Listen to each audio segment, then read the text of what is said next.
Salut, je m'appelle Anne-Marie Miron. Premier podcast. En fait, c'est un podcast pour créer des changements rapides et durables pour retrouver et garder l'esprit zen. Je vais partager avec vous dans ce premier épisode mon auteur préféré, Neville Goddard. À vos ordres. Avant-propos. Ce livre renferme l'essentiel du principe de l'expression. Si j'avais voulu, j'aurais pu en faire un ouvrage de plusieurs centaines de pages. Mais cela aurait desservi son but. Pour être efficace, un ordre doit être concis et direct, le plus magistral qui soit, tient en quelques mots. Et Dieu dit que la lumière soit. Dans l'esprit de ce principe, je vous transmets maintenant, chers lecteurs, la vérité telle qu'elle m'a été révélée. Neville. À vos ordres. Un homme peut-il décréter une chose et la voir se concrétiser? Il le peut, sans équivoque. L'homme a toujours décrété ce qui apparaissait dans son univers. Il décrète encore aujourd'hui ce qui se concrétise dans son monde, et il continuera de le faire aussi longtemps qu'il sera conscient d'être un homme.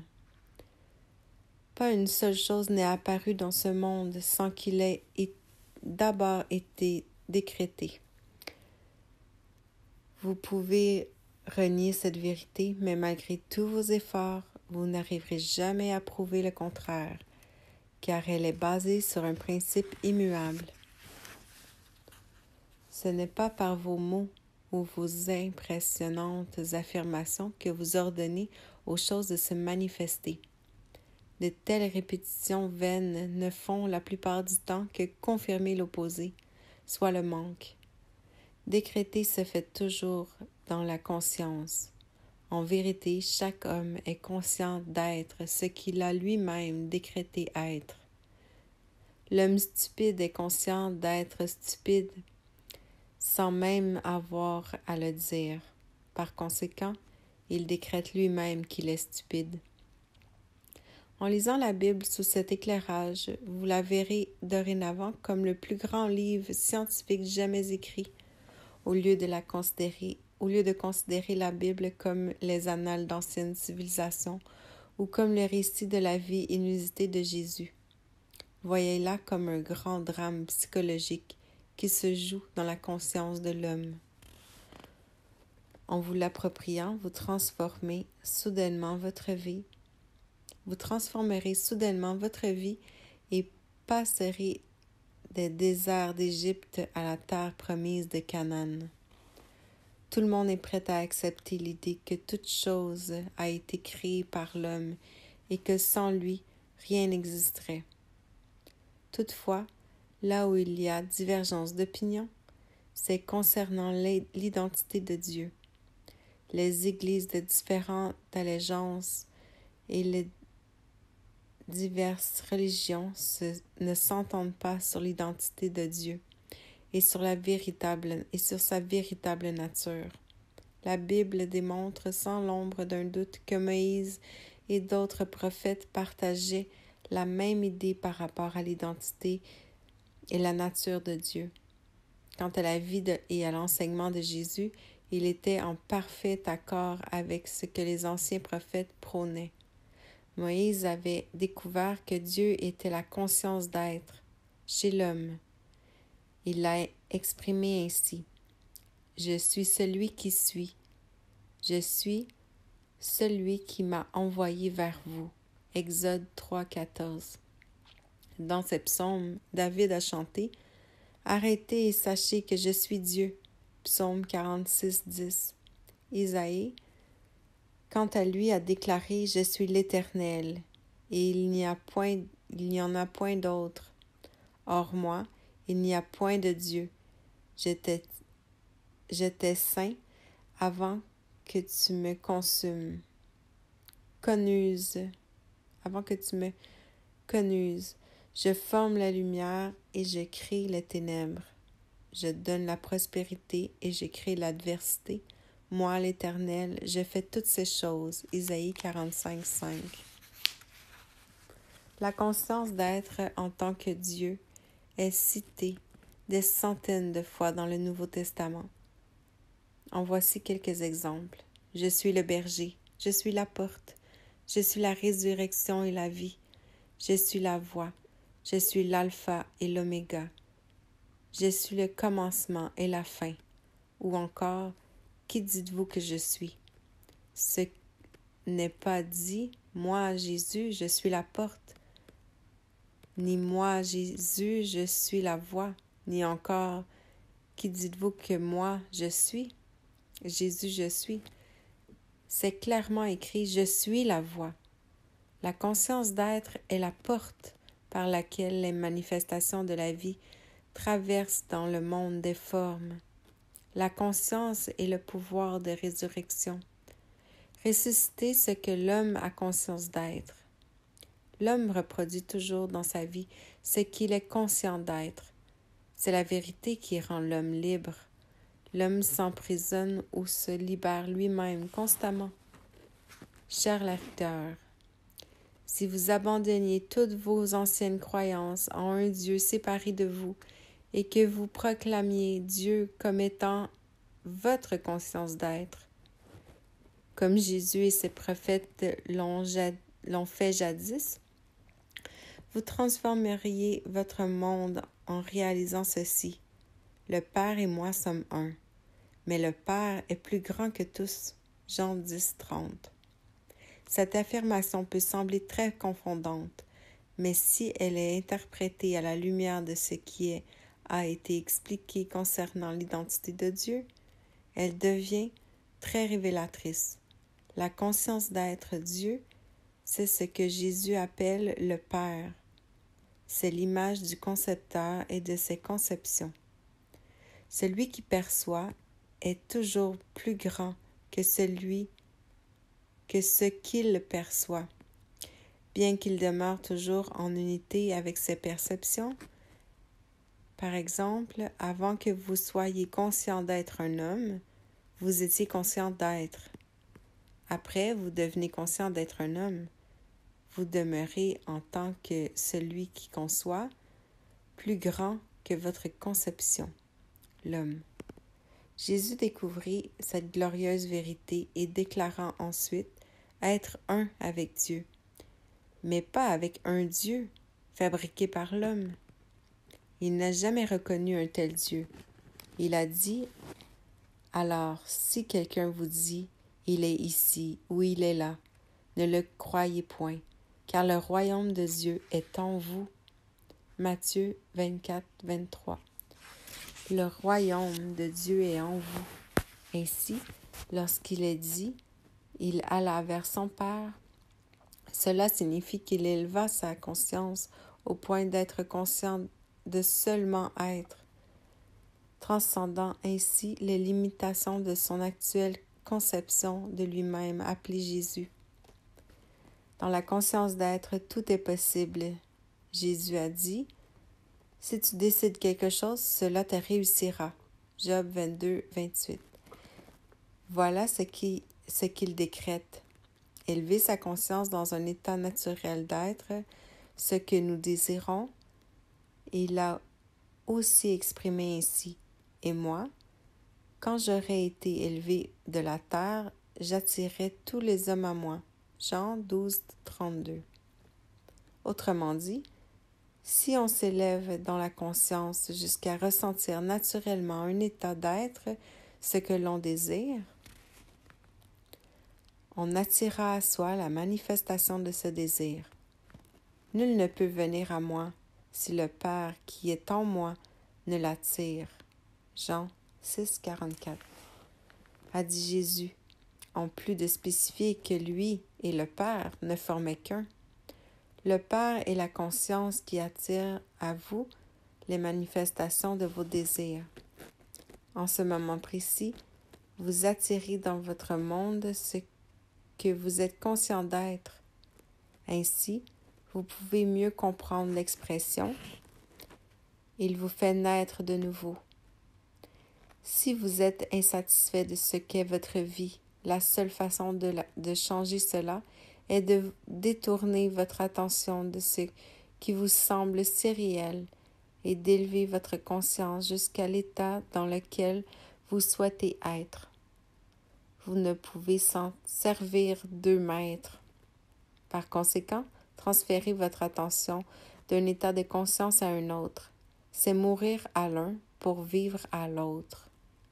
La question « Qui dis-tu que je suis ?» n'est pas formulée par un homme, Jésus, et adressée à un autre homme, Pierre. C'est l'éternelle question adressée au soi, par l'être véritable en chaque personne. En d'autres mots, la question se comprend ainsi, soit « Qui dis-tu que tu es ?» Car la conviction quant à ce que vous êtes, votre opinion de vous-même, finalement, détermine les conditions de votre vie. Jésus a déclaré « Croyez en Dieu, croyez aussi en moi ». Jean 14, 1. Autrement dit, c'est le moi en vous qui est Dieu.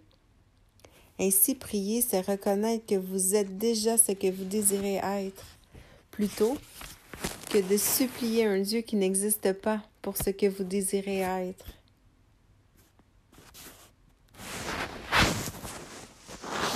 Voyez pourquoi des millions de prières ne sont pas exaucées.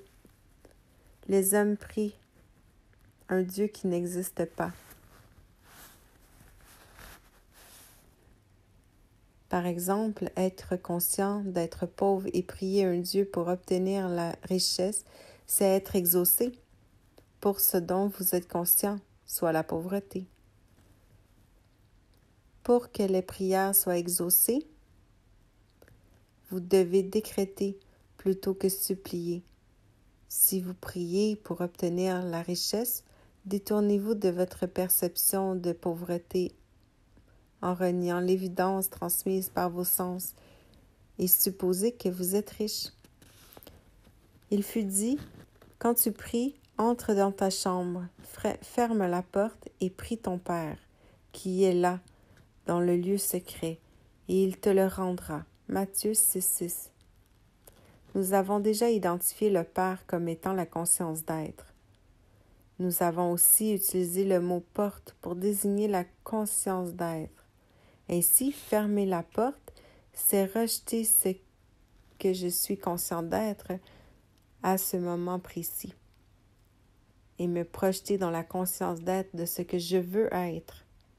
Au moment où j'établis cette nouvelle conscience à un niveau de conviction, je commence à attirer à moi cet état d'être et à en démontrer l'évidence.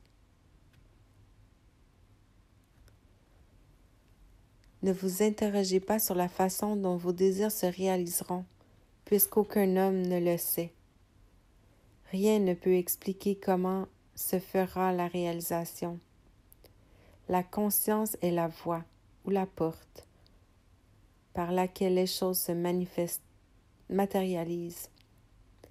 Je suis la voie signifie en fait, je ne suis pas le je en tant que John Smith, mais le je suis en tant que conscience d'être, la voie. Donc, la conscience d'être est la voie par laquelle les choses se matérialisent. Les signes le confirmant viennent par la suite. Ils ne précèdent jamais la conscience d'être. Les choses n'ont aucune réalité hors de la conscience. Par conséquent, atteignez l'état de conscience d'être, ce que vous désirez être, et cela se manifestera concrètement. Il fut dit, cherchez d'abord le royaume de Dieu, et toutes ces choses vous seront données.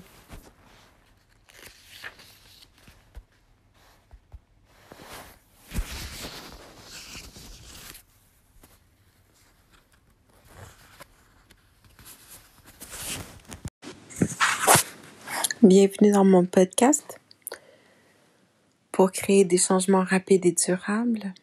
et retrouvez l'esprit zen. Neville Goddard, à vos ordres.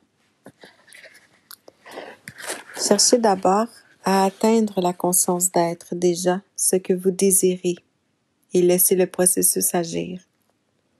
C'est la signification de ce qui suit.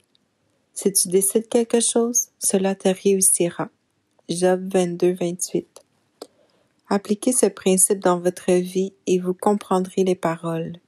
Mettez-moi à l'épreuve et vous verrez. Malachie 3, 10. L'histoire de Marie est celle de tous les êtres humains. Symboliquement, Marie n'est pas une femme au sens propre du mot. Elle a miraculeusement donné la vie à celui que l'on appela Jésus. Elle symbolise la conscience d'être, qui demeure vierge à jamais. Peu importe le nombre de désirs auxquels elle donne vie, dorénavant, considérez-vous comme la Vierge Marie, mise enceinte par vous-même, par le moyen du désir, et ne faisant qu'un avec votre désir, jusqu'au point de lui donner forme, de lui donner vie. Il fut écrit que Marie, qui est en fait vous-même, comme nous venons de le voir, n'avait connu aucun homme. Pourtant, elle a enfanté. Vous n'avez peut-être aucune raison de croire que la réalisation de ce que vous désirez est possible, mais ayant découvert que la conscience d'être est Dieu, vous faites de cet état de conscience votre conjoint et vous concevez un enfant, la manifestation de Dieu. Tout créateur est ton époux, l'Éternel des armées est son nom. Il se nomme Dieu de toute la terre. Isaïe 54, 5. Votre idéal ou votre ambition est la conception. Le premier commandement qui fut donné à Marie, donc à vous maintenant, est « Va et n'en parle à personne ». Cela veut dire ne discutez pas de vos ambitions ni de vos désirs avec quelqu'un d'autre, car l'autre ne vous renverra que l'écho de vos propres peurs. La discrétion est la première règle à respecter pour la réalisation de votre désir. Le second commandement donné à Marie fut de glorifier Dieu. Nous avons déjà expliqué que Dieu n'est autre chose que votre conscience d'être.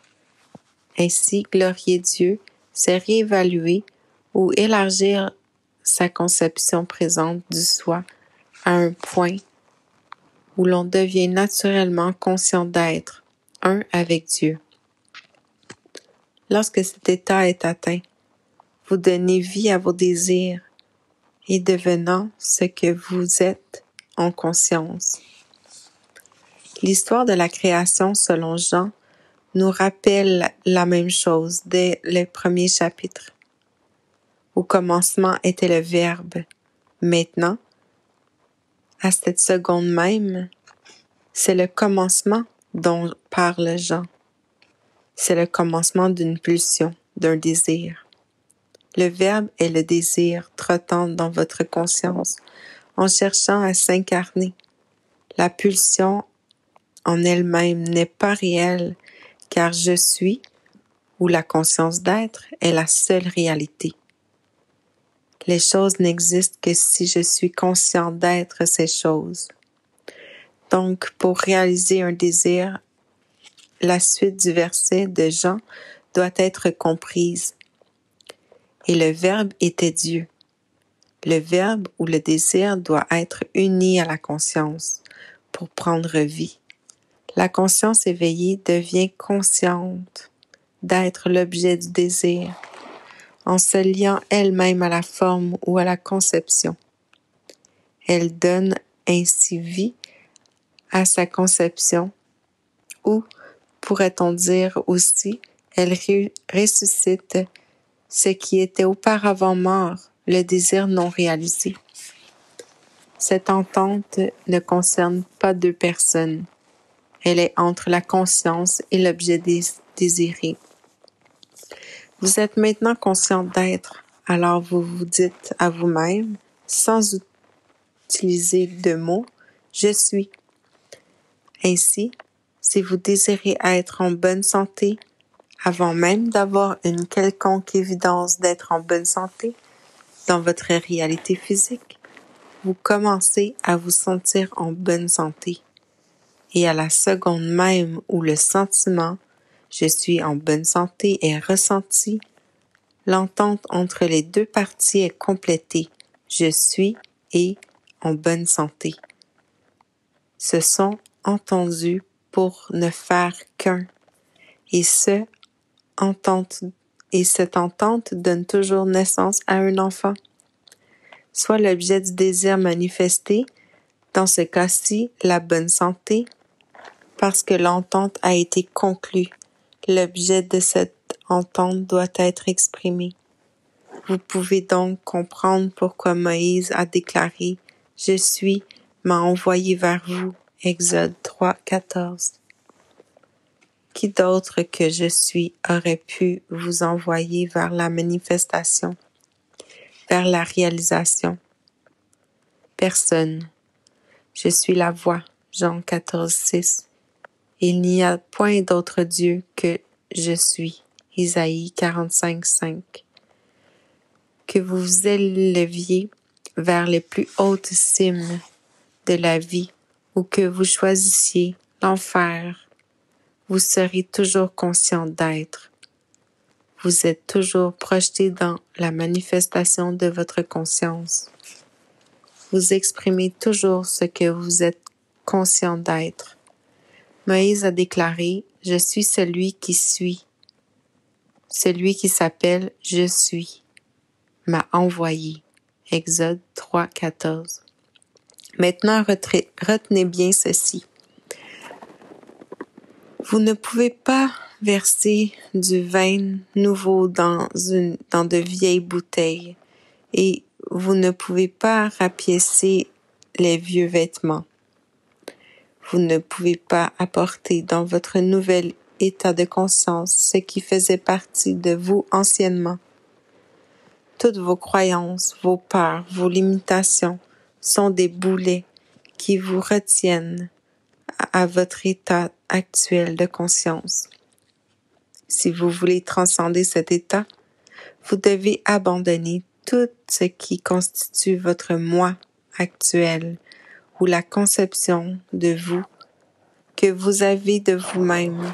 Pour y parvenir, vous devez détourner votre attention de votre problème actuel ou de votre limitation et vous concentrer simplement sur être. Voilà. Vous dites silencieusement, mais en le ressentant, je suis. N'ajoutez rien d'autre à la conscience d'être pour le moment. Déclarez simplement à vous-même, je suis. Poursuivez jusqu'à ce que vous fondiez dans le sentiment de simplement être, sans forme quelconque, comme si vous étiez anonyme. Lorsque cette expansion de la conscience est réalisée, alors dans votre fort intérieur, vous donnez forme à votre nouvelle conception en ressentant être ce que vous désirez être. Vous découvrirez dans cet état de conscience que votre fort intérieur,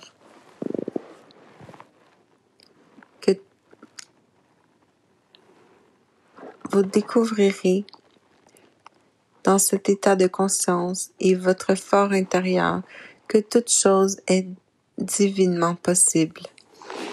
Tout ce que vous pouvez être conscient d'être vous appartient déjà dans la réalité, sans forme de l'instant présent. C'est l'accomplissement le plus naturel qui soit. La Bible nous invite à quitter ce corps et à demeurer auprès du Seigneur. 2 Corinthiens 5, 8. Ici, le corps est votre vieille perception de vous-même, tandis que le Seigneur est votre conscience d'être. C'est ce que Jésus voulait dire en s'adressant à Nicodème. Vous devez naître de nouveau. Nul ne peut entrer dans le royaume s'il ne naît de nouveau. Jean 3, 1, 16. À moins que vous ne laissiez derrière vous votre perception actuelle de vous-même et que vous n'endossiez la nature de votre nouvelle naissance. Vous continuez de manifester vos limitations actuelles. La seule façon de transformer votre vie est de changer votre conscience. La conscience est la réalité qui se manifeste éternellement dans tout ce qui vous entoure. L'univers de chaque homme est, dans les moindres détails, ce que sa conscience crée. Tout comme vous ne pouvez pas détruire votre image en cassant simplement le miroir, vous ne pouvez transformer votre monde en détruisant les choses qui le composent. Votre environnement et tout ce qu'il contient reflètent ce que vous êtes en conscience. Aussi longtemps que vous continuez à maintenir cet état de conscience, vous le manifestez dans votre monde. Sachant cela, entamez une réévaluation de vous-même. L'homme ne s'est jamais accordé sa réelle valeur. Dans le livre des nombres, vous pouvez lire « Nous y avons vu des géants, et nous nous faisons l'effet de sauterelles. » Et c'est ainsi ce que nous leur semblions. Nombre 13, 3, 3. Cela ne doit pas être pris à la lettre. Cela ne signifie pas que l'homme a déjà eu la stature de géant. Tout se passe maintenant, aujourd'hui, et l'éternel présent, où les conditions qui vous entourent semblent avoir pris des proportions gigantesques, comme le chômage, la guerre, vos problèmes et vos ennuis. Ce sont les géants qui vous font sentir comme des sauterelles. Mais il est écrit que vous vous voyez vous-même d'abord comme une sauterelle et qu'à cause de cette perception, vous êtes une sauterelle devant vos problèmes le géant. En d'autres mots, vous ne pouvez être aux yeux des autres et dans le monde extérieur que ce que vous êtes déjà intérieurement. Par conséquent, vous réévaluez, vous donnez une autre valeur et commencez à vous sentir comme un géant, un centre de puissance. C'est renverser la vapeur et faire des anciens géants des sauterelles. Tous les habitants de la terre ne sont pas ses yeux que néant. Il agit comme il lui plaît avec l'armée des cieux et les habitants de la terre. Et il n'y a personne qui résiste à sa main et qui lui dise « Que fais-tu » Daniel 4, 35. Cet être dont il est question dans ce passage n'est pas Dieu orthodoxe, assis quelque part dans le ciel, mais bien le seul et unique Dieu, le Père éternel, votre conscience d'être. Alors, éveillez la puissance qui vous habite. Ne soyez plus seulement qu'un homme, soyez votre véritable nature, une conscience sans forme et impersonnelle, et libérez-vous de la prison que vous vous êtes créée.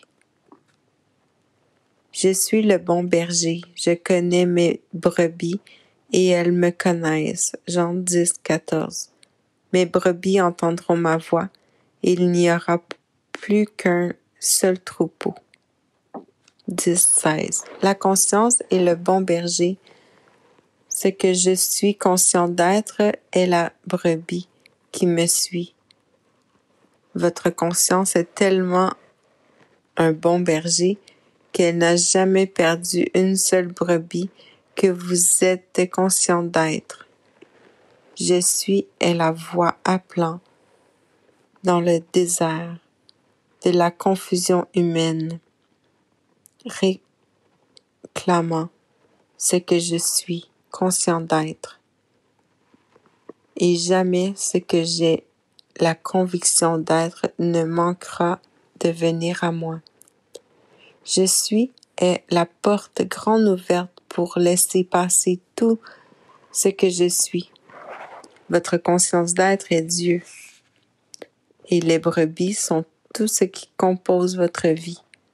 Ainsi, le psaume suivant, « L'Éternel est mon berger, je ne manquerai de rien », à la lumière de ce que nous avons compris, parle aussi de cette conscience d'être. Vous ne pourrez jamais manquer ou ne pas avoir quoi que ce soit que vous êtes conscient d'être. Puisqu'il en est ainsi, pourquoi ne pas devenir conscient que vous êtes extraordinaire, vous êtes aimable, riche, en bonne santé, etc. Vous avez tous les attributs que vous valorisez. Il est ainsi facile d'être conscient de ces qualités que de leur opposer. Votre conscience actuelle n'est pas le résultat de votre monde extérieur. Au contraire, votre monde est ce qu'il est à cause de votre état de conscience actuel. Simple, n'est-ce pas? C'est trop simple en fait pour la supposée sagesse de l'homme qui tente de tout compliquer. Bienvenue dans le podcast Esprit Zen pour créer de la magie dans votre vie, créer des changements rapides et durables et retrouver et garder l'esprit zen. Je continue ma lecture avec À vos ordres de Neville Goddard. Paul a déclaré au sujet de ce principe que pour les Grecs, que signifie la sagesse du monde, et pour les Juifs, qui représentent ceux qui cherchent les signes. C'était une pierre d'achoppement. Le résultat est que l'homme continue de marcher dans la noirceur plutôt que dans la lumière de la conscience de ce qui est vraiment. L'homme a si longtemps entretenu ses propres images de lui-même qu'il trouve de prime abord cette révélation blasphématoire. Cette révélation détruit toutes les croyances de l'homme en un Dieu en dehors de lui. Elle apporte la compréhension des paroles de Jésus. Le Père et moi sommes un. Jean 10, 30. Et mon Père est plus grand que moi. Jean 14, 28. Vous ne faites qu'un avec votre conception actuelle de vous-même, mais vous êtes plus que ce que vous êtes conscient d'être en ce moment. Avant que l'homme ne puisse transformer son monde, il doit établir la fondation. Je suis Dieu. Cette fondation est la conscience de l'homme, la conscience d'être Dieu. Tant que cette conscience ne sera pas fermement établie en lui, de sorte qu'aucune suggestion et aucun argument d'autrui ne puisse l'ébranler, l'homme retournera sans cesse à l'état d'esclave de ses anciennes croyances. Si vous ne croyez pas que moi, je suis, vous mourrez dans vos péchés. Jean 8, 24. C'est-à-dire que vous continuerez d'être confus et vos désirs seront contrecarrés jusqu'à ce que vous trouviez la cause de votre confusion.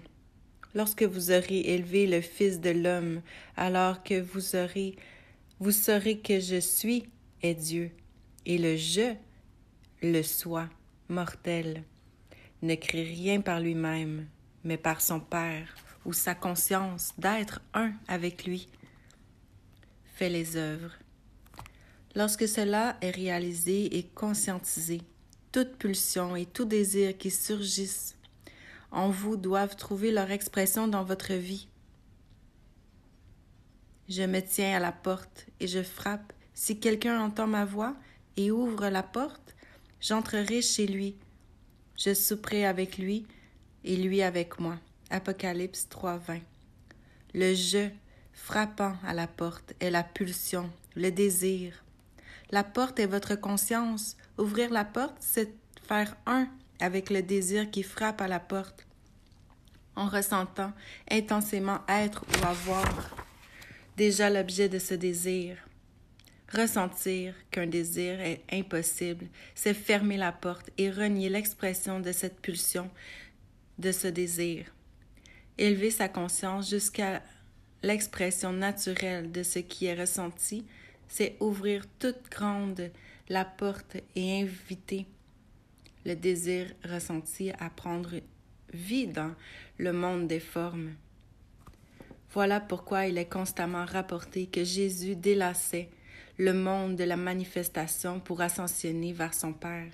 Jésus, comme moi, comme vous et moi, avait compris que rien n'est impossible, pour Jésus, l'homme, mais puisqu'il avait découvert que son Père était l'état de conscience, d'être l'objet du désir réalisé, il délaissait la conscience de Jésus, s'élevait dans la conscience de l'état désiré et s'y maintenait jusqu'à ce qu'il ne fasse qu'un avec lui. En ne faisant qu'un avec son désir, il l'exprimait dans son monde physique. C'est le message de Jésus à l'humanité. Soit que les hommes ne sont que des vêtements de l'être impersonnel « Je suis ». Cette présence que des hommes appellent Dieu, chaque vêtement a certaines limites. Pour transcender ces limites et donner vie à ce que vous, comme être humain, êtes incapable de réaliser, vous devez détourner votre attention de vos présentes limitations, de votre perception de vous-même. Il faut plutôt vous immerger dans le sentiment profond d'être ce que vous désirez. Comment ce désir ou cet nouvel état de conscience se réalisera-t-il? Personne ne le sait, car je suis, la conscience d'être, connaît des voies que vous ignorez. Ces voies sont insondables. N'essayez pas de spéculer sur la façon dont votre état de conscience se concrétisera. Aucun homme n'a suffisamment de savoir pour deviner et spéculer sur le comment ne fait que confirmer. Spéculer sur le comment ne fait que confirmer que vous n'avez pas atteint l'état de conscience dans lequel il est naturel que votre désir soit réalisé. Ça signifie que vous êtes encore rempli de doutes. Il vous fut dit que si quelqu'un de vous manque de sagesse, qu'il la demande à Dieu, qu'il la donne à tous libéralement, et qu'il ne la reproche point, et elle lui sera donnée, mais qu'il la demande avec foi, ne doutant nullement, car celui qui doute est semblable au flot de la mer, agité par le vent et jeté çà et là, qu'un tel homme ne s'imagine pas obtenir quoi que ce soit du Seigneur. Jacques 1, 5, 7. Vous êtes en mesure de comprendre le sens de ces paroles. Il n'y a que sur le roc de la foi que toute chose puisse être établie. Si vous n'avez pas la conscience d'être l'objet de votre désir, vous n'avez pas la fondation sur laquelle les choses peuvent être érigées. La preuve de cette conscience établie vous est donnée dans ce qui suit. Merci, Père, lorsque vous entrez dans la joie de rendre grâce pour ce qui n'est pas encore apparent pour vos sens. Vous êtes définitivement devenu un en conscience avec l'objet ou l'état pour lequel vous remerciez. Dieu, votre conscience n'est pas dupe. Vous recevrez toujours ce que vous avez conscience d'être ou d'avoir, et aucun homme ne remercie pour quelque chose qu'il n'a pas reçu.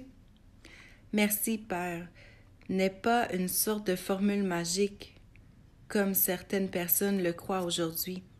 Vous n'avez jamais besoin de prononcer ces mots à haute voix. En élevant votre conscience au point d'être vraiment reconnaissant et heureux d'avoir reçu ce que vous désirez, vous vous réjouissez automatiquement et rendez grâce secrètement. Vous avez déjà accepté le cadeau, qui n'était qu'un désir avant que vous n'éleviez votre conscience, et votre foi est dorénavant la substance qui revêtira votre désir. L'élévation de la conscience est le mariage spirituel par lequel deux s'entendent pour ne faire qu'un, et leur ressemblance ou leur image est établie sur terre. Tout ce que vous demandez en mon nom, je le ferai. Jean 14, 13. Tout est en toute évidence une très grande mesure. C'est l'inconditionnel. Le passage ne dit pas que la société doit juger ce que vous demandez comme étant bien ou mal. Ça ne dépend que de vous. Le voulez-vous vraiment? Le désirez-vous? C'est tout ce qui importe. C'est la seule exigence. La vie vous donnera ce que vous désirez. Si vous le demandez en son nom, ce nom n'est pas un nom que vous prononcez. Vous pouvez demander constamment au nom de Dieu, de Jéhovah, de Jésus-Christ, mais ce sera en vain. Le nom signifie ici la nature, l'essence d'une chose. Ainsi, si vous demandez par la nature d'une chose, le résultat suivra toujours. Demander en son nom, c'est élever sa conscience et devenir un avec la chose désirée. S'élever en conscience jusqu'à être de même nature que la chose désirée et devenir ainsi l'expression de cette chose. Tout ce que vous demandez en priant, croyez que vous l'avez reçu et vous le verrez s'accomplir. Marc 11, 24. Comme nous l'avons vu auparavant, prier, c'est reconnaître. Le conseil de croire que vous recevez est au présent. Il s'adresse à vous.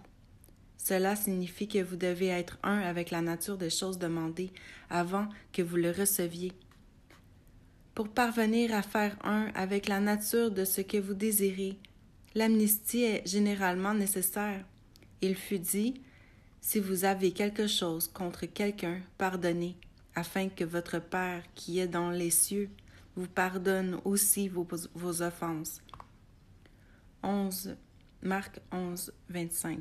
Cela peut laisser supposer un Dieu à qui nos actions plaisent ou déplaisent, mais il n'en est rien. La conscience est en Dieu. Si vous maintenez en votre conscience quoi que ce soit contre qui que ce soit, vous vous reliez à cette condition dans votre monde physique.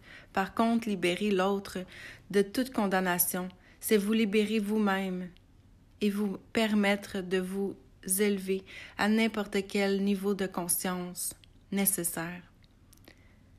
Il n'y a donc aucune offense, aucune condamnation à ceux qui vivent en Jésus-Christ. Avant d'entrer en méditation, il est conseillé de libérer tout homme de tout blâme. La loi ne peut jamais être violée. Soyez assurés que chaque homme reçoit ce qu'il mérite, selon sa propre conception de lui-même. Vous n'avez donc pas à vous préoccuper de savoir si tel homme reçoit ou ne reçoit pas ce qui lui revient. La vie ne commet aucune erreur. Elle remet à l'homme ce que l'homme se donne d'abord à lui-même. Cela nous amène au passage biblique le plus mal compris, soit celui de la dîme, des enseignants de toute allégeance.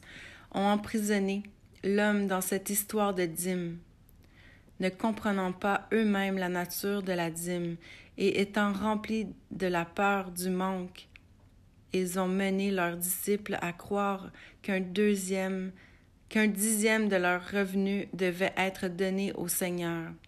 Bien sûr, ils expliquaient alors clairement que donner ce dixième à leur organisation ou à leur Église équivalait à donner à Dieu.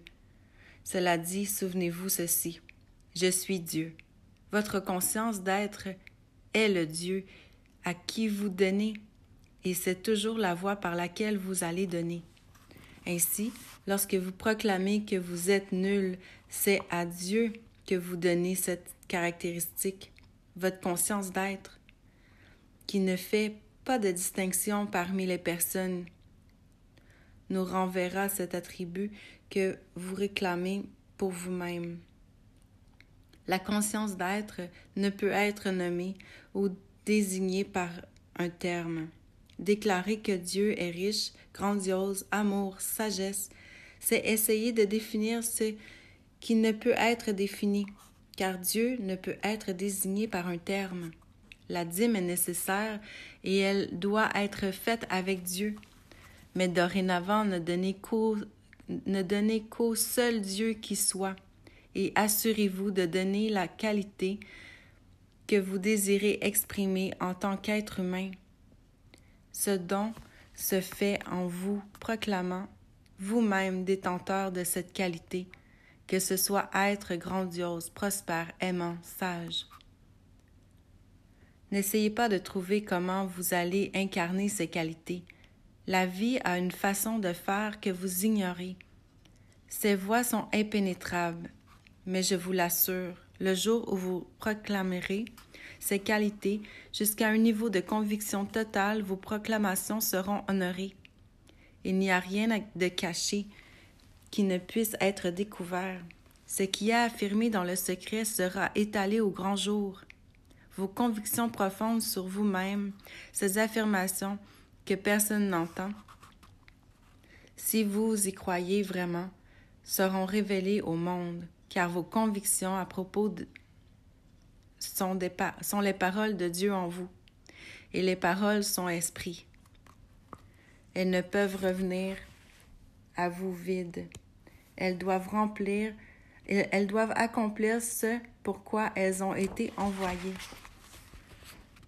En ce moment même, vous commandez à l'infini ce que vous êtes conscient d'être. Aucune parole ou conviction ne vous reviendra sans effet. Je suis la vigne, vous êtes les branches. Jean 15, 5. La conscience est la vigne et les qualités que vous êtes conscient d'avoir sont les branches que vous nourrissez et maintenez en vie, tout comme les branches ne peuvent pas vivre si elles ne sont pas reliées à la vigne. Les choses ne peuvent se concrétiser et se maintenir si vous n'en êtes pas conscient. Tout comme les branches sèchent et meurent si la sève de la vigne cesse de les nourrir, les choses de votre vie passeront si vous détournez votre attention d'elles. Car votre attention est la sève qui les maintient en vie et présente dans votre univers. Pour dissoudre un problème qui vous semble actuellement si réel, vous n'avez qu'à détourner votre attention. Consciemment, et bien qu'il vous paraisse pourtant bien concret, cessez de vous en occuper. Devenez indifférent à ce problème. Concentrez plutôt votre attention à ressentir que vous en êtes libéré. Par exemple, si vous étiez emprisonné, personne n'aurait à vous rappeler que vous devriez désirer la liberté. Ce désir serait automatique. Alors pourquoi recherchez-vous au-delà des 4 murs et des barreaux de votre prison? Ne portez plus attention au fait d'être emprisonné et commencez à vous sentir libre. Ressentez cette liberté jusqu'au point où ça devienne naturel, que ce soit un fait accompli. À la seconde où vous y arriverez, les barreaux de votre prison céderont Utilisez ce même procédé pour tout problème. J'ai vu des gens endettés jusqu'au cou se servir de ce procédé et en un clin d'œil se sortir de dettes pourtant imposantes. J'en ai vu d'autres que les docteurs avaient condamnés, détourné leur attention de leur maladie soi-disant incurable et commencé à se sentir bien malgré l'évidence contradictoire que leur fournissait leur sens. Jamais de telle maladie dite incurable n'avait été soignée auparavant. Votre réponse à la question « Qui dites-vous que je suis ?» Matthieu 16, 13 détermine ce que vous manifestez dans votre vie. Aussi longtemps que vous êtes dans la conscience d'être emprisonné, malade ou pauvre, vous allez maintenir cet état dans votre vie. Lorsque l'homme réalise qu'il est dès maintenant ce qu'il cherche à être et qu'il commence à proclamer qu'il l'est, effectivement, il verra les preuves de sa conviction. Le secret nous est révélé dans la Bible. Qui cherchez-vous? Et ils répondirent, Jésus. Jésus leur dit, je suis celui que vous cherchez. Jean 18, 7. Jésus, dans ce contexte, désigne le Sauveur. Vous cherchez à être sauvé de ce qui vous semble être votre problème. Je suis est celui qui vous sauvera. Si vous avez faim, votre solution est la nourriture. Si vous êtes pauvre, c'est la richesse. Si vous êtes emprisonné, c'est la liberté. Si vous êtes malade, ce n'est pas un problème. Ce n'est pas un homme appelé Jésus qui vous sauvera, mais bien la santé. Par conséquent, proclamez « Je suis ». En d'autres mots, proclamez être ce que vous désirez. Proclamez-le en conscience, pas en mots, et la conscience vous le donnera. Il fut dit, vous me chercherez, et vous me trouverez si vous me cherchez de tout cœur. Jérémie 29, 13. Recherchez de tout cœur, en conscience, ce que vous désirez, jusqu'à ce que vous sentiez être ce désir. Lorsque vous vous perdez dans la sensation d'être déjà ce que vous désirez, ce désir s'incarne dans votre monde. Vous êtes guéri, vous êtes guéri de votre problème lorsque vous touchez la solution. Qui m'a touché? Car j'ai senti qu'une force était sortie de moi. Luc 8, 45. Oui, le jour où vous touchez ce sentiment d'être déjà ce que vous désirez, les forces jaillissent de votre être profond et se solidifient dans votre monde tel que vous le souhaitez. Il est aussi écrit « Vous croyez en Dieu, croyez aussi en moi » Jean 14, 1. Ayez foi en Dieu, lequel étant en forme de Dieu n'a point regardé comme une usurpation d'être égal à Dieu. Philippiens 2, 6. Faites-en autant. Oui, commencez à croire en votre conscience d'être et que votre conscience d'être est Dieu. Réclamez pour vous-même tous les attributs que vous donniez auparavant à un Dieu extérieur et vous commencerez à exprimer dans votre vie ces mêmes attributs. La Bible dit que Dieu n'est pas un Dieu éloigné, qu'il est bien plus près de nous que le sont nos mains et nos pieds, plus près de notre propre souffle. Je suis, votre conscience d'être est là, où tout ce que vous avez pu être conscient d'être commence et se termine. Avant que le monde soit, je suis, et même si le monde cessait d'être, je suis. Exode 3, 14. Avant qu'Abraham fût, je suis. Jean 8, 58. Ce je suis est votre conscience éveillée à cette vérité. Si l'Éternel bâtit la maison, ceux qui la bâtissent travaillent en vain. L'Éternel étant votre conscience, la phrase se comprend ainsi, à moins que ce que vous cherchiez soit d'abord établi dans votre conscience, vous allez travailler en vain pour l'avoir. Toute chose doit commencer et se terminer dans la conscience. Béni est celui qui a foi en cette conscience d'être qu'il développe en lui. La confiance en Dieu se mesurera toujours selon la confiance qu'il se porte à lui-même. Vous croyez en Dieu, croyez aussi en moi. Jean 14, 1. Ne placez pas votre confiance dans les hommes, car les hommes ne vous reflèteront que ce que vous êtes. Ils ne pourront que vous donner ou vous faire ce que vous vous êtes donné ou fait à vous-même. Personne ne m'ôte ma vie, mais je la donne de moi-même. Jean 10, 18. Peu importe ce qui survient dans la vie de l'homme, ce n'est jamais un accident. Tout est le résultat d'une loi exacte et inviolable.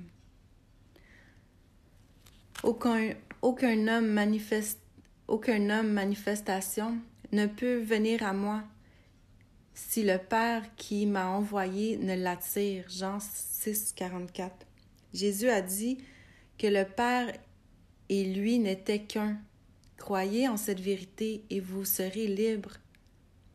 L'homme a toujours blâmé les autres pour ce qu'il est, et il continuera de le faire jusqu'à ce qu'il découvre qu'il est lui-même la cause de tout ce qui lui arrive. Je suis n'est pas venu pour détruire, mais pour accomplir. Je suis, la conscience en vous ne détruit rien, elle remplit toujours le moule de ce que vous lui offrez.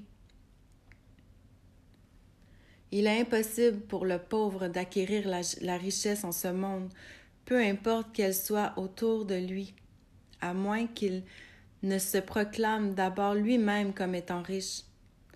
Les réalisations suivent, elles ne précèdent pas l'état intérieur. Se plaindre constamment des limitations imposées par la pauvreté, tout en entretenant une conscience de pauvreté, c'est agir comme un insensé. Les changements ne se créent pas à partir d'un tel niveau de conscience. La vie se modèle à nos niveaux de conscience. Prenez l'exemple du fils prodigue. Réalisez que vous-même avez créé les conditions de manque et de perte. Prenez la décision au plus profond de vous-même de vous élever à un plus haut niveau où le veau gras, la bague ou le tissu soyeux, attendez que vous les réclamiez. Aucune condamnation n'a pesé sur le fils prodigue lorsqu'il a eu le courage de réclamer l'héritage qui lui revenait. Les autres nous condamnent seulement si nous poursuivons dans la voie pour laquelle nous nous condamnons nous-mêmes. Heureux celui qui ne se condamne pas lui-même dans ce qu'il approuve. Romains 14, 22. Pour la vie, rien n'est condamné, tout est exprimé. La vie n'a que faire de ce que vous désignez comme étant riche ou pauvre, fort ou faible. Elle vous récompensera éternellement en manifestant ce que vous proclamez comme étant vrai pour vous. Les jugements sur ce qui est bien ou mauvais ne révèlent que des hommes. Pour la vie, rien n'est bien ou mal. C'est ce que Paul mentionnait dans ses lettres aux Romains. Je sais que je suis persuadé par le Seigneur Jésus que rien n'est impur en soi et qu'une chose n'est impure que pour celui qui la croit impure. Romains 14, 14. Cessez de vous demander si vous méritez ou non de recevoir ce que vous désirez. Vous, en tant qu'homme, n'avez pas créé le désir. Vos désirs ont toujours fleuri en vous à la suite de ce que vous déclarez sur vous-même à un moment précis. Lorsqu'un homme est affamé, sans même y penser, il désire automatiquement de la nourriture.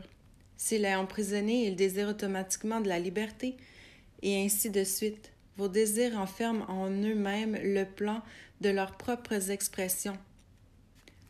Donc, délivrez-vous de tout jugement. Élevez-vous en conscience sur le plan de votre désir et faites un avec lui en proclamant qu'il est dès maintenant accompli.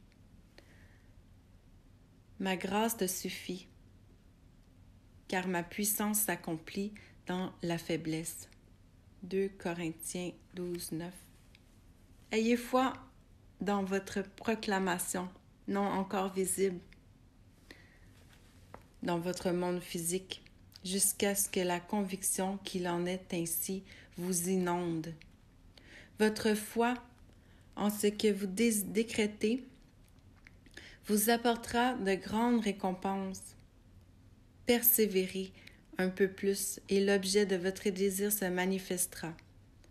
Sans la foi, il est impossible de réaliser quoi que ce soit. Les mondes ont été bâtis par la foi. La foi est une ferme assurance des choses qu'on espère, une démonstration de celles qu'on ne voit pas. Hébreux 11, 1. Ne soyez pas anxieux ou inquiets quant aux résultats. Ils suivront tout aussi sûrement que le jour suit la nuit. Considérez vos désirs, tous vos désirs, comme les paroles de Dieu, et chaque mot au désir comme une promesse. La raison pour laquelle la plupart d'entre nous ne parviennent pas à réaliser leurs désirs est qu'ils leur imposent constamment des conditions. N'ajoutez aucune condition à vos désirs, acceptez-les comme ils viennent. Rendez grâce et soyez reconnaissants d'avoir déjà goûté leur réalisation avant même qu'ils soient accomplis. Puis poursuivez votre route en paix. Une telle acceptation de vos désirs est comme planter des graines fertiles dans un sol bien préparé.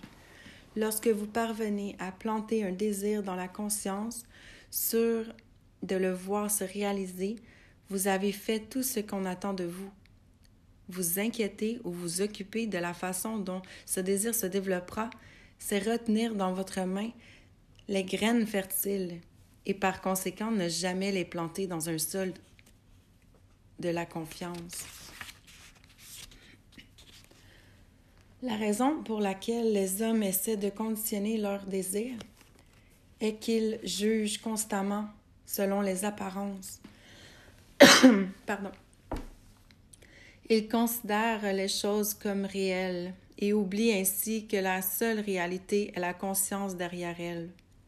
Considérer les choses comme réelles, c'est en fait dénier que tout est possible pour Dieu. L'homme emprisonné qui voit les murs de sa prison comme étant réels renie automatiquement la pulsion ou la promesse divine de liberté en lui-même. Devant un tel propos, une question revient souvent. Si le désir est un cadeau de Dieu, comment peut-on comprendre que le désir de tuer quelqu'un soit bon et inspiré de Dieu? Je réponds à cette question en affirmant qu'aucun homme ne désire tuer un autre homme. Ce qu'il désire, c'est être libéré de l'autre. Mais comme il ne croit pas que le désir d'être libéré de quelqu'un contient en lui-même les possibilités de liberté, il conditionne son désir et juge que la seule façon de manifester sa liberté est de détruire l'autre. Il oublie que la vie enveloppée au cœur du désir porte en elle des voies que l'homme ignore.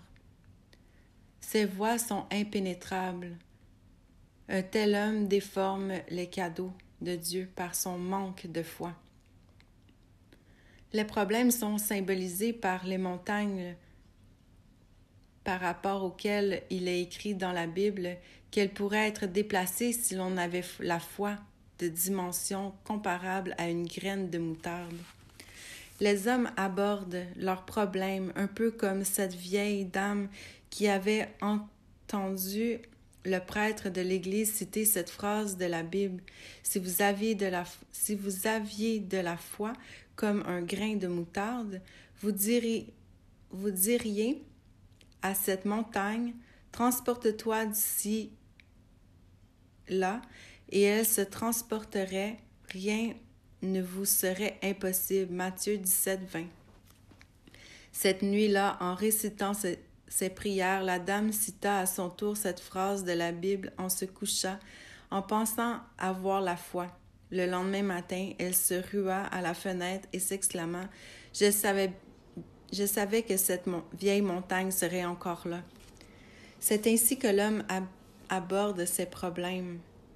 Il sait qu'il devra encore les affronter, et puisque la vie ne fait pas la différence entre les gens et qu'elle ne détruit rien, elle continue à maintenir ce que l'homme est conscient d'être. Les choses changeront seulement lorsque l'homme modifiera sa conscience. Vous pouvez dénigrer cette affirmation, mais il n'en demeure pas moins que la conscience est la seule réalité et que les choses extérieures sont le reflet de ce que vous êtes conscient d'être. L'état paradisiaque que vous recherchez ne pourra être trouvé que dans la conscience, car le royaume des cieux est en vous. Comme la volonté du ciel est toujours accomplie sur la terre, vous vivez aujourd'hui dans le paradis que vous avez préalablement établi en vous. Sur la terre, votre paradis se révèle lui-même. Le royaume des cieux est vraiment à portée de main. Maintenant est le moment approprié, alors créez un nouveau paradis. Entrez dans un nouvel état de conscience et une nouvelle terre apparaîtra. Les anciennes choses doivent passer. Elles ne doivent pas être remémorées ni gardées à l'esprit, car votre conscience, viens rapidement et j'apporte ma récompense avec moi. 2 Corinthiens 5, 17. Je suis sans nom, mais j'apporterai tous les noms, nature, que tu me donneras. Rappelez-vous que c'est de vous que je parle dans la phrase précédente. Chaque conception que vous avez de vous-même étant une profonde conviction est ce que vous serez dans la vie, car je suis ne peut se tromper. Dieu ne peut être dupé. Laissez-moi maintenant vous parler de l'art de la pêche. Il est écrit que les disciples avaient pêché toute la nuit sans prendre aucun poisson. Puis Jésus est venu les retrouver et leur a demandé de lancer à nouveau leurs filets dans les mêmes eaux, qui tout juste avant n'avaient offert aucune prise. Cette fois, leurs filets étaient remplis jusqu'en déborder. Cette histoire se déroule aujourd'hui même, directement en vous, chers lecteurs. Vous avez en vous tous les éléments nécessaires à la pêche. Cependant, tant que vous ne reconnaissez pas que Jésus-Christ, votre conscience, est le Seigneur, vous pêcherez dans la nuit de la noirceur humaine, comme les disciples. Vous allez pêcher des choses en croyant qu'elles sont réelles, en utilisant l'appât humain, la lutte et l'effort. Vous essaierez d'attraper ceci ou cela, de contraindre telle ou telle personne à faire selon ce que vous désirez, mais tous les efforts seront vains. Toutefois, lorsque vous découvrirez votre conscience d'être symbolisée par Jésus-Christ, vous lui permettrez de diriger votre pêche. Vous pêcherez alors les choses que vous désirez. Votre désir sera votre prise. Comme la conscience est la seule réalité, vous pêcherez dans ces eaux profondes. Si vous souhaitez attraper ce qui est au-delà de votre présente capacité, vous devez aller sur des mers plus profondes, car dans votre conscience actuelle, de telles prises ou désirs ne peuvent nager. Et pour aller vers des eaux plus profondes, vous devez laisser derrière vous tout ce qui constitue actuellement vos problèmes ou limitations. Cela se fait en détournant votre attention. Tournez le dos complètement à chacun des problèmes et à chacune des limites que vous avez dans votre vie actuellement. Répétez-vous, si je suis, répétez-vous, je suis, je suis, je suis. Continuez à vous répéter, je suis, je suis, je suis. Simplement, n'ajoutez aucune qualité ou aucun désir à cette répétition. Continuez seulement à ressentir que vous êtes, point. Sans vous en rendre compte, vous lèverez l'ancre qui vous retenait à votre problème et vous voguerez vers des eaux profondes. Cela s'accompagne généralement d'un sentiment d'expansion. Vous vous sentirez comme si vous preniez effectivement de l'expansion, comme si vous grandisiez.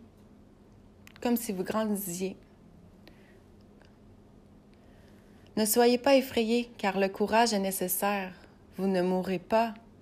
Vous ne mourrez à rien, mais vos anciennes limitations s'éteindront d'elles-mêmes en vous en éloignant, car elles ne vivent que dans votre conscience. Sur ce plan de conscience élevé, vous vous sentirez plus puissant que vous ne l'avez jamais imaginé auparavant.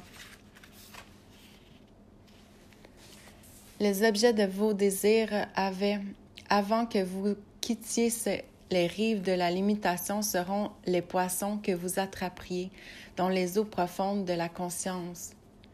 Comme vous aurez perdu toute conscience de vos problèmes et de vos barrières, ce sera un jeu d'enfant de ressentir que vous faites un avec ce que vous désirez. Puisque je suis votre conscience et la résurrection et la vie, vous devez relier ce pouvoir de résurrection que vous êtes à ce que vous désirez. Si vous voulez le voir apparaître et demeurer dans votre monde, dès lors, vous assumez la nature de votre désir en ressentant « Je suis en bonne santé, je suis libre, je suis fort ».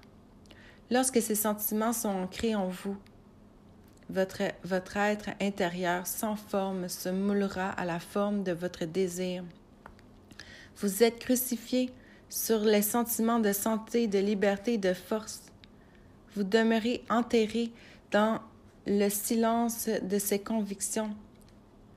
Puis, comme un voleur dans la nuit et au moment le plus inattendu, ces qualités seront ressuscitées dans votre monde en tant que réalité vivante. Le monde vous touchera et verra que vous êtes de chair et de sang, car vous commencerez à porter des fruits, de même nature que vos nouvelles qualités acquises. Voilà l'art de la pêche, des manifestations de la vie.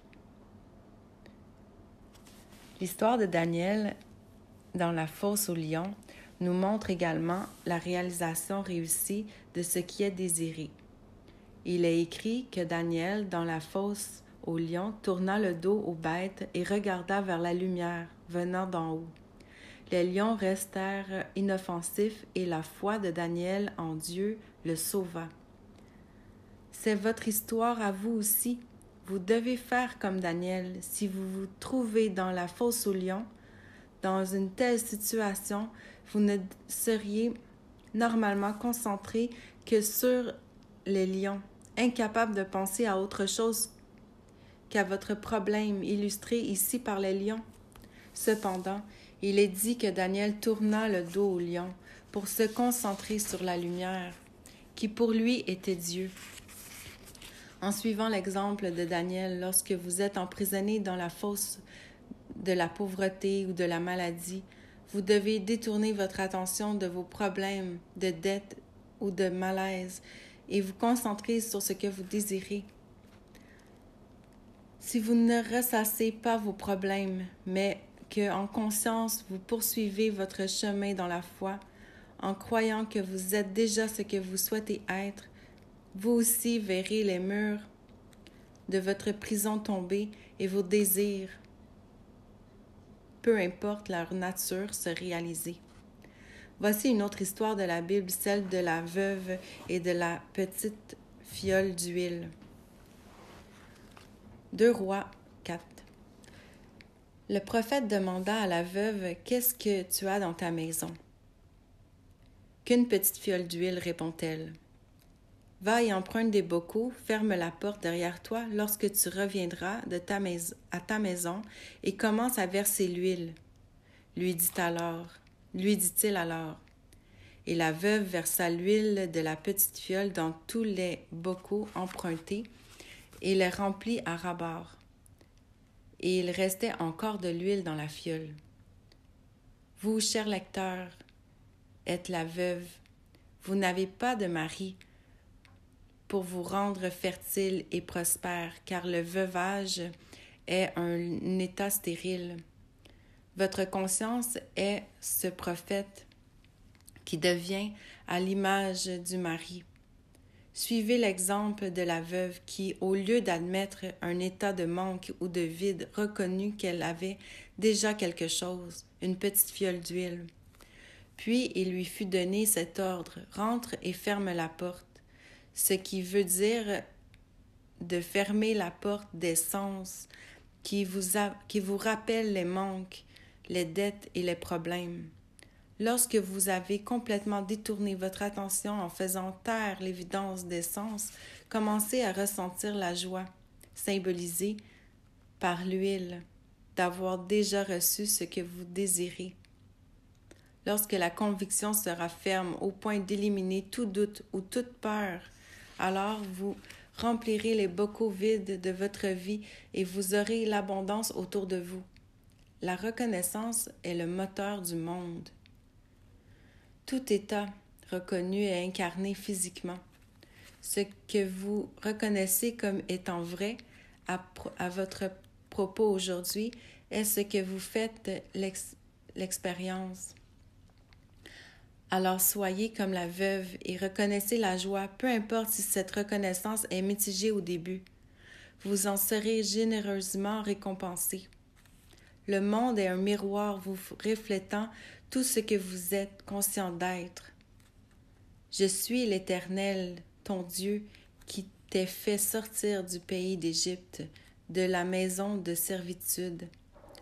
Tu n'auras pas d'autre Dieu devant moi. Exode 22. Quelle glorieuse révélation que celle de votre conscience qui se dévoile être le Seigneur, l'Éternel Dieu. Allez, réveillez-vous de votre rêve d'être emprisonné. Réalisez que la terre vous appartient comme tout ce qu'elle renferme, le monde et ceux qui l'habitent. Psaume 24, 1. Vous êtes devenu si encrouté dans la croyance que vous êtes un humain que vous avez oublié l'être glorieux que vous êtes vraiment. Dorénavant, avec la restauration de votre mémoire, décrétez que l'invisible devient visible et il apparaîtra. Toutes les choses sont appelées à répondre à la voix de Dieu, à votre conscience d'être. Le monde est à vos ordres.